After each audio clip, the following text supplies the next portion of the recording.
All right, welcome back. My name is Chris Tachinelli. I get to build, buy, and sell simple profit businesses every single day. And today's going to be a very special build in public episode of Bootstrapping to Billions. Every 4 episodes or so since the very inception of the show, we've been doing these sort of retrospectives where we look at what's going on inside of the business, some of the strategy that we're trying to align into, and then we share the good, the bad, and the ugly of what's actually going on, boots on ground. Stick with us. This is going to be a good episode.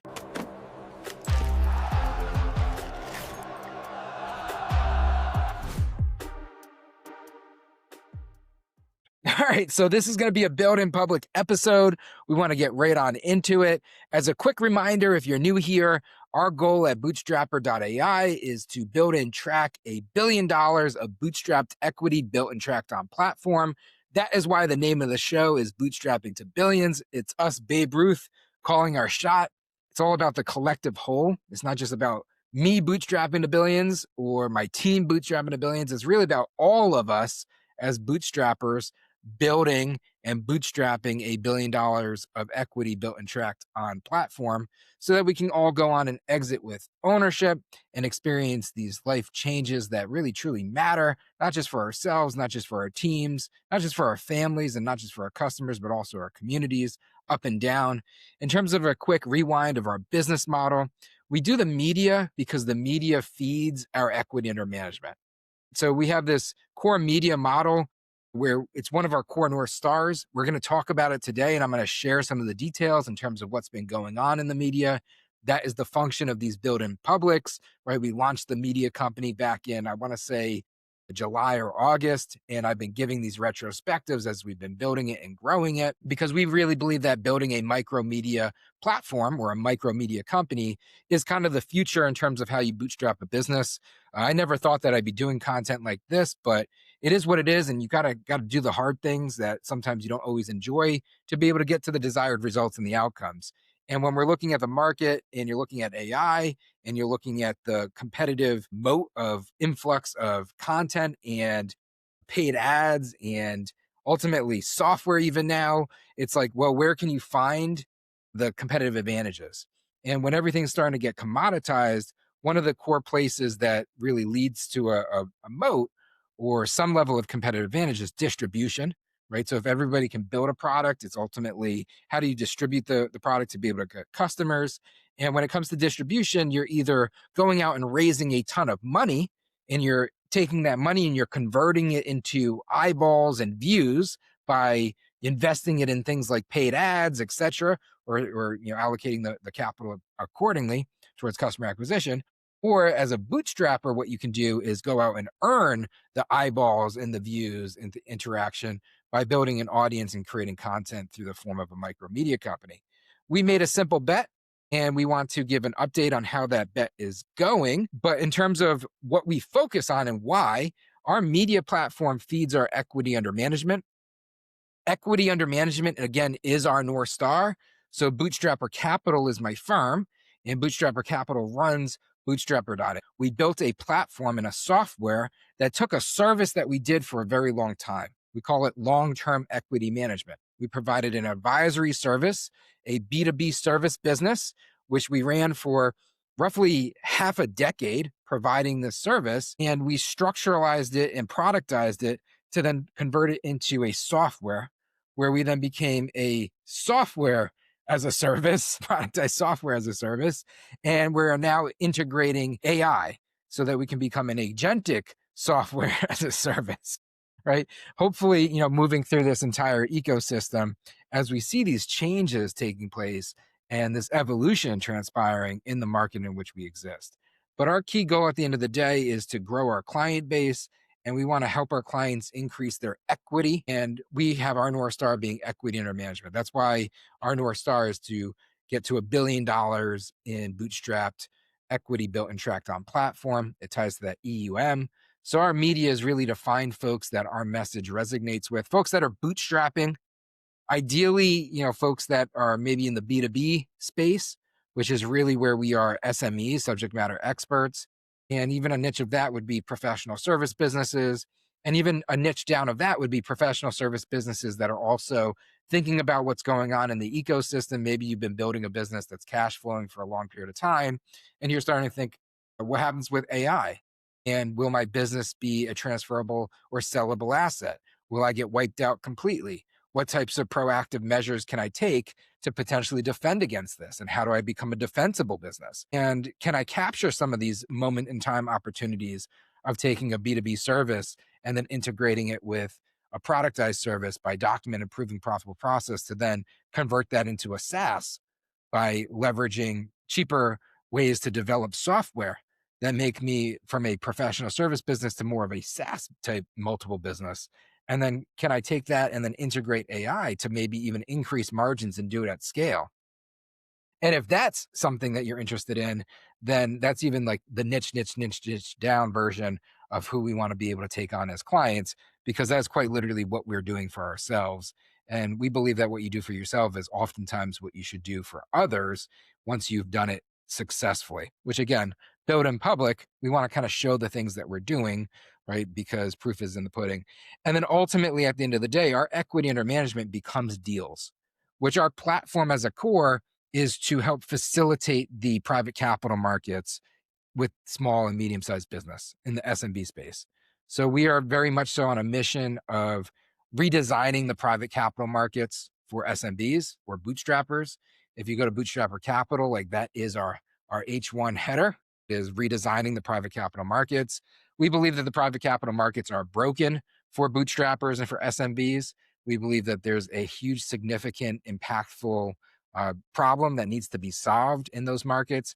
And we also believe that by solving the private capital markets, we're also solving for a more efficient and effective exit marketplace where assets can trade hands. And we want to facilitate that through our platform. So on our platform, we help folks build equity, and really it's about building more equity. Equity is essentially the value of your business, or you can tangentially tie it to your net worth. We want to help you unlock capital, but more importantly, better capital. We do believe that there's a differentiator between good capital and bad capital. And oftentimes, what you'll find on marketplaces and platforms is more bad capital than good capital. And what we want to be able to facilitate is more good capital as curators of capital in this ecosystem so that we can bring you to the right partners. And then when you exit, we want you to exit with the most ownership, which is all about retention of equity by leveraging good capital and not bad, and being in business long enough to then get out of business the good way, which is to exit with ownership, meaning you're selling a transferable asset for the maximum possible value on market. That's what we focus on. It's build equity, unlock capital, exit with ownership. That's what our platform's built for. And recently we launched the Exited series, where the Exited series on this pod specific was to speak with exited founders, folks that have achieved what a limited number of individuals, business owners aspirationally have. And the stats are kind of staggering. So 50% of small businesses will not survive 5 years in business. Only a third of businesses will survive the first 10 years. And of the folks that survive, only less than 7% will go on and thrive and actually exit with ownership. So the goal of the Exited series was limited in function of testing it out. We wanted to go and speak to members of that 7% class and have pretty frank conversations and try to extract the lived, learned insights and lessons that we can then extend to the audience, as we're all bootstrapping a billions. So it's a way to collect and then disseminate shared knowledge. We've had 4 episodes and I've loved every single one of them. They've been amazing conversations. I've genuinely and thoroughly enjoyed each and every single one of the conversations. I've actually transparently recorded way more than this. And that means that we are going to be spinning out Exited as a continuing series. So a check mark in terms of this simple bet. We've validated the fact that the conversations are valuable. I also enjoy doing them. They're a tank filler, and we've been able to build amazing relationships. I don't want to go through each individual one, but I can say that we've been able to create relationships that have driven towards a lot of value on the backside of the model that we are building in terms of ownable capital and helping folks build ownable businesses and this ecosystem in general that we're trying to build. The other thing that we want to celebrate is and highlight is the fact that our channel, our YouTube channel that you're on right now, has passed 30,000 subscribers. We had our minds set on 25,000 being this huge milestone that we are going to celebrate, and it happened without even really realizing it. So we want to take a second and pause and appreciate each and every single one of you for watching these episodes and liking and subscribing, because you've helped us meet some pretty major mind-blowing milestones. And in our mind, it's only going to get better from here. This is the worst that it ever will be. We want to continue to invest into our content, especially going into 2026 and beyond. We genuinely want to double down on our media platform because we're seeing that it's working, right? This thesis in terms of this model, we're starting to see it work, and it compounds and it snowballs. And we want to be able to lean into it. And we don't even just want to lean into it for ourselves. We want to be able to cascade it into value for the entire ecosystem. So we want to leverage what we're building for ourselves to create value for other folks that may not have the same platform or the ability to invest in the same platform, to be able to create one for distribution for others. And we want to be able to have rising tides raise all boats. And we genuinely want this to be bootstrapping to billions, where it's the collective, all of us bootstrapping $1 billion of bootstrapped equity built and trapped on platform or off. It's okay. It is what it is, right? We just want this to be successful for everybody and rewarding. In terms of some negatives, right? So the good, the bad, and the ugly, I made a awful decision, which turned out to maybe not be the worst decision in the world, but I made a mistake. We've been running our newsletter, as you guys may or may not know. If you're new here, we did a buy and build in public series about 3 years ago. So when newsletters were becoming popular, we started to acquire newsletters, and we did it publicly, where we integrated them, and we went through this whole process, and we called it Simple Profits. So our newsletter is called Simple Profits, and it's all about originally just getting to simple profitable outcomes and some tactics and strategies, right? Structure, strategies, accountabilities that get you to simple profitable outcomes. Today, it is like 350 something issues in, weekly issues that I have written every single one myself. It's become a part of my life in a sense, and it's been my baby for a little bit, and it grew. I kept it originally always around 50,000 subscribers because that's our capacity on our Beehive newsletter platform, and I haven't had that full justification to want to go and hit that upgrade. So one of the things that we've been doing is like pruning it down. And I went through and I was like, I got this. And I self-delegated, and I was like, I'm going to remove our subscribers that are, whether maybe I think it was like one-time balance or something of that nature. And I messed up doing the filters, and I removed 11,000 subscribers from our newsletter, one of which was my wife, because she's waking up on Saturday morning and she's like, Chris, where's the newsletter? I didn't see it today. I'm like, what do you mean? I just said. So I made a little bit of a buffoonery of myself, and we removed some good subscribers with some bad, and I did some ill-intentioned pruning. But on the good side, we've seen actual open rates increase because of it. We've seen click-through rates increase because of it. The thesis behind that is, again, some of those 11,000, many of the 11,000 were folks that we really did need to remove from the list, and they weren't opening, they weren't engaging. They were just kind of dead emails on list, and they were tainting the numbers, right? So by removing them, you got more of the good. And then we got into growth mode because I went into a little bit of a panic. I was like, we got to build this thing back up. It's a huge function of our machine, and it's something that we've done successfully for a really long period of time. And if you know me, you know I'm about process. You can't guarantee your outcomes, but you can always control your process. And process is tied to activity and the things that you do, right? So you want to be able to find control in the things that you can control, and don't necessarily have stress and anxiety over the things that you can't, especially in this thing called business. This newsletter is something that is tied to a profit flow that we've controlled for a long time. So I turned up the gears a little bit, and we have grown back. So we removed 11,000, but since then we've added in 5,523 apparently off of the screenshot. So we're getting back to where we were, and we're adding in good subscribers. So a little bit of a bad with a little bit of a good and a live, learn lesson in the middle. And the thing that it all drives us to is this moment of time of celebration where we are celebrating getting close to $100 million of equity under management built and tracked on platform on bootstrapper.ai. We're not quite there yet. Our goal and intention was to get to 100 million. What we didn't do is celebrate when we passed 75 million. I wanted to do a video for it. I wanted to acknowledge it. I wanted to do a LinkedIn post.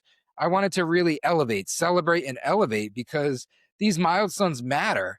And when you're on a journey and you're putting in so much hard work and you're not taking into account the sights along the way, and you're not appreciating the process, it can oftentimes become a tank emptier instead of a tank filler.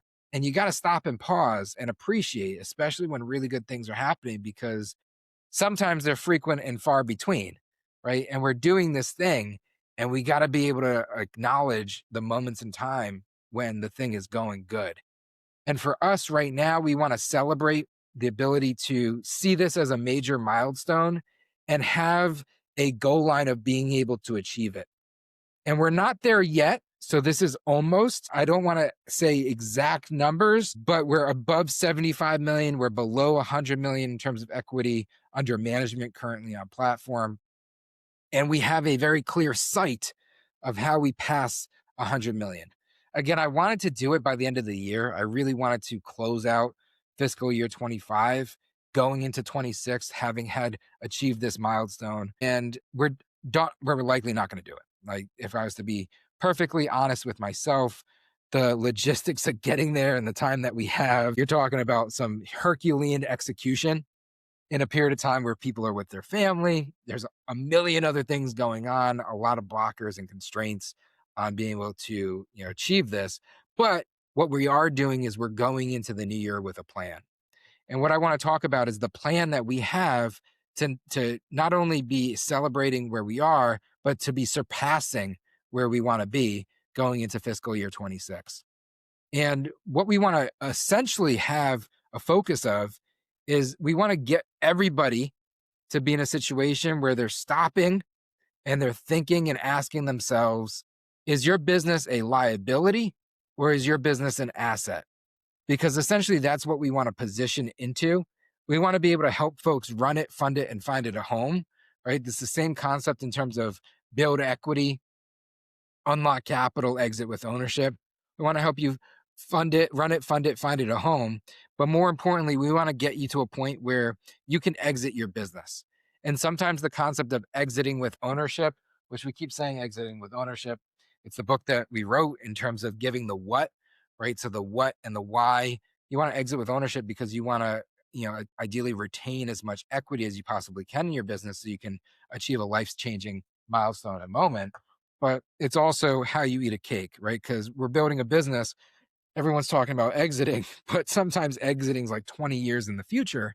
So the concept of the book was also this concept of how you eat a cake, one bite at a time. So we broke it down to the 5 exits of ownership. Exit 1 is literally exit your day job, make your business your job. Exit 5 is go on and sell your business. But the process is to build an asset and not a job. And many of us have a job today when we talk about our business, and that's a liability. So one of the exits that we really want to be able to push folks towards and support is the concept of an operational exit. And by aligning a lot of the things going into next year to support folks achieving operational exits, we believe that it's going to help us get past the milestone in terms of 100 million and ideally add an incremental maybe 250 million in terms of equity under management. One of the things that we really want to double down on in terms of fiscal year 26, in terms of next year, is more bootstrapper lives. We want to create more experiences for bootstrappers to build better together so that we can capture these live, learn lessons that we are having conversations with people on the pod, and then convert them into AMAs, Ask Me Anythings, Teach, Train, Equip sessions, where folks can come in and actually do things and learn things together. And ideally, you're coming in with a challenge, and then you're walking away with a solution or an outcome.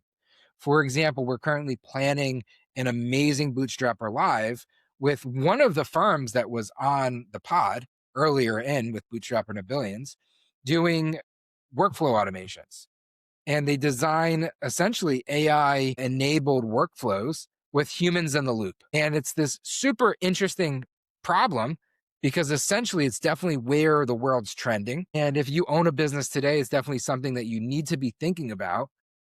But what I see online and what I'm seeing with other, sometimes some YouTubes that I get to watch that show up in my feed, or maybe you're scrolling through TikToks, I see a lot of like shiny things, a lot of silver bullets, a lot of things that are just like, let it go do and automate and magic this, magic that. But in reality, the reality is it's still not that perfect. It's not that simple. It's fairly complicated and it breaks. And right now, where we are, that I think that this team is doing an amazing job at, is taking the process of how you actually map out your business and you identify the critical profit flows or proven profitable processes that actually matter the most. And then you design in those profit flows automation that can be an AI enabled, but has a human in the loop. And it puts this human in the loop to be able to have control and insight and ultimately, the ability to drive the right types of outcomes. I've been able to sit on a couple of webinars with this individual in the past. I've been able to experience the value they create. We have an upcoming Bootstrapper Live where they're going to be joining us and doing it and showing it. And this is the example of what we want to do for these Bootstrapper Lives. We want to take on amazing subject matter experts, and we want to create amazing world-class experiences where we as a collective ecosystem and community can learn and grow together. The other thing that we're positioning, and we really want to be able to drive more folks to, is our Ownable Certification. So we've been trying to work on the backside in our marketplace, in our platform with capital partners and business buyers. And we have been aggressively trying to figure out, well, where do deals die and why do deals die? And why do businesses not get capitalized in deals? And what happens in the transferability where the deal falls apart and things go bad? And we've been asking ourselves all of these different various questions from both the capital allocator side, so like private credit funds, et cetera, as well as business buyers. And we've tried to land on a consensus of what it means to actually have an asset, or what is fundable, or what is transferable, or what is durable, or better yet, what is ownable. And what we've been trying to do is create this standard in the marketplace amongst the capital partners who are coming on to unlock capital on our platform, bootstrapper.ai, as well as our business buyers who are looking at bootstrapper.ai to find and finance their next acquisition. And we've tried to land on this universally acceptable certification, which we are calling Ownable Certified Businesses. And what we want to do is open up the process of becoming an Ownable Certified business to everyone. We ideally want to get all 36 million small businesses in America Ownable Certified, but everything starts somewhere. We want to start with our audience. And the reason why somebody would become Ownable Certified is because what we're trying to achieve is not necessarily something that you're ready to sell tomorrow, but you could, because a business that anybody would buy is also an asset that you don't want to sell. So what we're trying to do is get to this point of certification where if something's Ownable Certified, a business buyer or a capital partner would say, okay, cool. And we want to use that as the standard or the high watermark to then rise to. And we want to say that if we rise to that standard in our own business, we probably don't want to sell because that's a truly ownable asset. And that's where we want to get everybody. So it's not all about getting to an exit. It's not all about getting to a transaction. What it really is about building equity with the business that you own so that you can, again, convert from a liability into an asset. And we want to do this and unlock this and support this and facilitate this process for everybody at scale with a reason. And we've tried to simplify it down to 7 steps, right? It's not like a super dead simple thing at the end of the day, because you're kind of doing an entire complete due diligence that folks invest a tremendous amount of money, right? Whether it's 5, 15, 35 or more $1,000, depending on the market, size of business, et cetera, to be able to complete a full diligence, we're essentially taking the due diligence process that capital allocators and business buyers go through, and we're essentially proactively having every owner do this as an owner's diligence coming onto our platform. So if you're going to be joining bootstrapper.ai in the future, one of the things that we want you to do is go through this ownable certification process. And we've broken it down to 7 steps. And by the finish of it, by the end of it, you're going to know your value. So you'll know your valuation, which also means you'll know your net worth, right? What the equity is in your business. You'll have a plan. You'll walk away with a plan of how to build more equity. You'll know how much capital you can unlock and how you can unlock better capital. You'll, very importantly, go through the process of getting ownable certified books, which right now, ownable certified books is a key critical thing in terms of unlocking capital, because a lot of business owners today aren't necessarily running ownable certified books. They're running books that essentially, put them in a position to pay the least amount of taxes. And sometimes when we're doing these things, which are just natural things in the SMB market, sometimes when we're making these decisions, what we're leaving on the table is a set of books that can actually be fundable.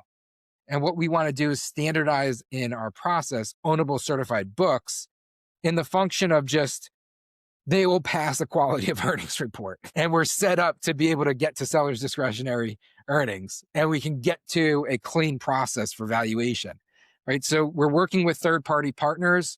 We're currently talking to around 10 bookkeeping partners and CPAs every single day in our process so that we can build out this network of certified partners to go through and do certified books.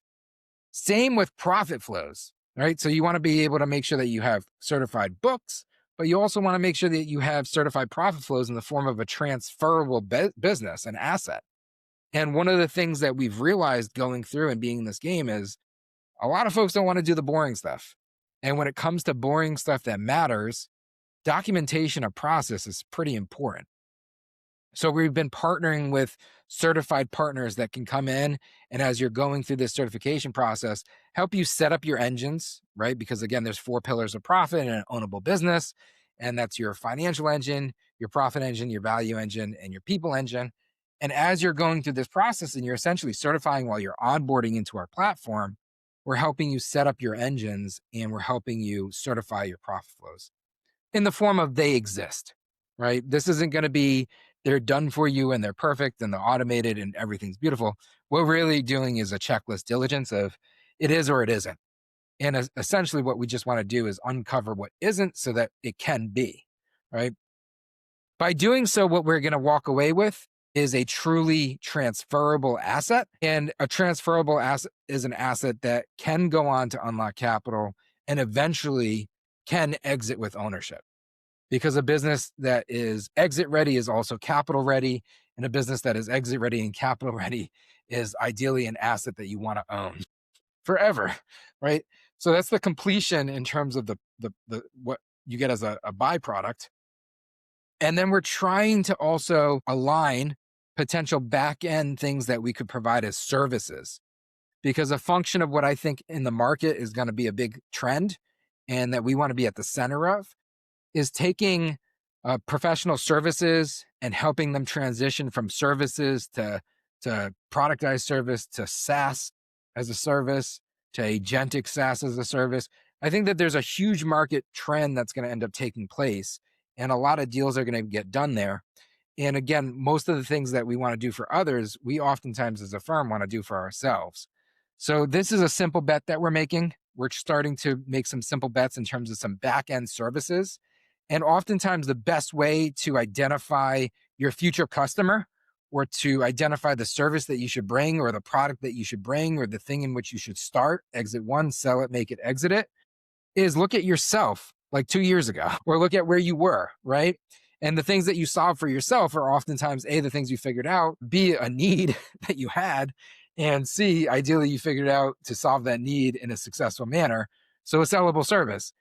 For us, the profit as a service is the micro media. So we are quite literally this build in public, showing the things and talking about the things that we've been doing for ourselves. And we are super process driven as a firm. So we believe in proven profitable processes. You can control your process. You can't guarantee your outcomes. We create profit flows for everything, which is a function of productization. And then you can productize in software. And I think what we want to explore as a bet is a profit as a service. I don't want to go into detail here, but essentially we want to take what we've done for ourselves and be able to start to introduce it to others in the form of a software enabled service that may be an AI software enabled service in the coming days. Same goes for process. So again, a function of doing the boring work in a business is oftentimes just identifying process, documenting process, tracking process, and then optimizing process over time consistently. And if I was to put my finger on the one thing that actually drives the most value in a business towards building wedge after doing this for as long as I have, it's the consistency to a weekly retrospective. If you can set the simple things that need to be done, the jobs to be done, set them to targets, assign them to stakeholders, and have them documented in terms of the profit flows of how. If all of those things exist, and then every week you're just updating the actual numbers against those targets, and it's either good because we hit it or it's red because we didn't. And then if it's red, you change it to yellow by showing up with a plan. By doing that one thing every week consistently is probably the single most valuable and powerful thing that any business can do towards actually driving meaningful value and creation of manufacturing of wedge equity in their business. Because the function of doing that is the function of knowing what to do, knowing what not to do, and knowing what you should try to do better. And consistency is king, right? So we want to take that and turn it into a process as a service where we can essentially do the boring stuff that everybody should, but most people don't. And the byproduct becomes a more valuable business and ultimately a more transferable asset. So I don't want to necessarily, again, get into the details here, but I want to tease the fact that we're likely going to be introducing into the software a couple of productized AI-enabled services, software as a service, service as a software, say that 3 times, because we just think that this is a category that's going to be growing, and we just want to be first leaders in it. And we want to be able to experience the things so that we could do it for ourselves, learn from it, and then help other folks do it better.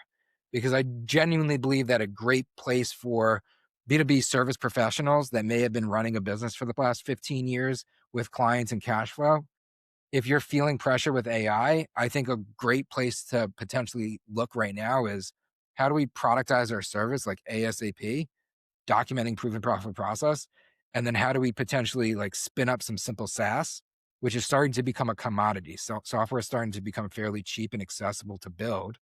And how do we tie our service to a SaaS so that we can grow market multiples, grow our valuation, make it a more attractive and transferable asset? And then potentially, how do we maybe continue to maintain our business by improving our margins with AI as well as scalability? And one of the functions of a service business is oftentimes capacity constraint. And that's what makes them less attractive as assets.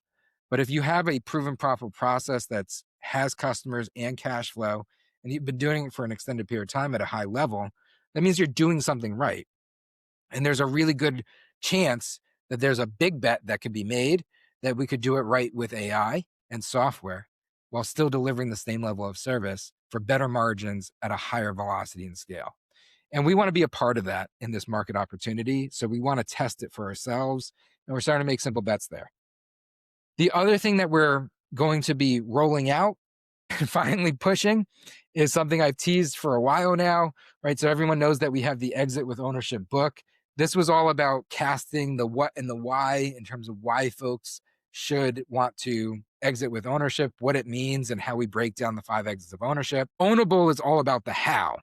So ownable is about the methodology, the ownable methodology of how you build an ownable business, how you build an asset and not a liability or a job, how you can actually turn something into a transferable asset that somebody else will want, how it becomes a business that's so profitable that anybody would want to buy it, so simple that you probably don't want to sell, right? And this becomes something that we want to tease and potentially start to market as well going into Q1. I have a date in my mind. I've said dates before. I don't want to throw out a date again and it not end up happening. But in my mind, I want to publish it on my mom's birthday. And that means that it gives us a reason to start to market some of these things and push.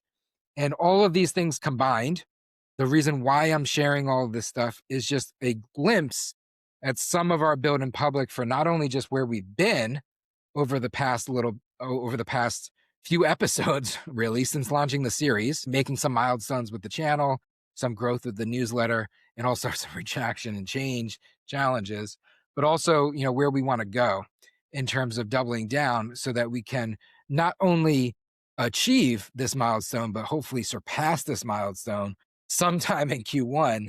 And hopefully one of the next build in public episodes that I'll be sharing will be us celebrating having passed this milestone of $100 million of equity under management on platform. And I'll also maybe share in coming episodes some of our goals in terms of fiscal year 26.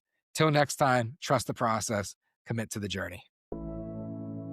If I could do it all again. Struggling business? It's time to exit with ownership.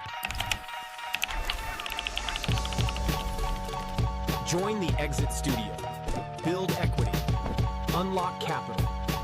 Exit with ownership.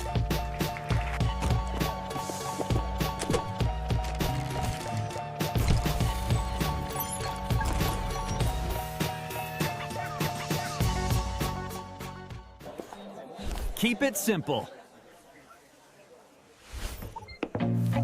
I feel nauseous, believe me.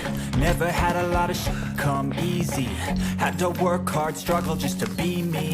Had to rise up just so they could see me. Did what I had to do just to feed me. And what was left over I put towards my dreaming. But the only thing in life that has meaning are the things you gotta work for, believe me.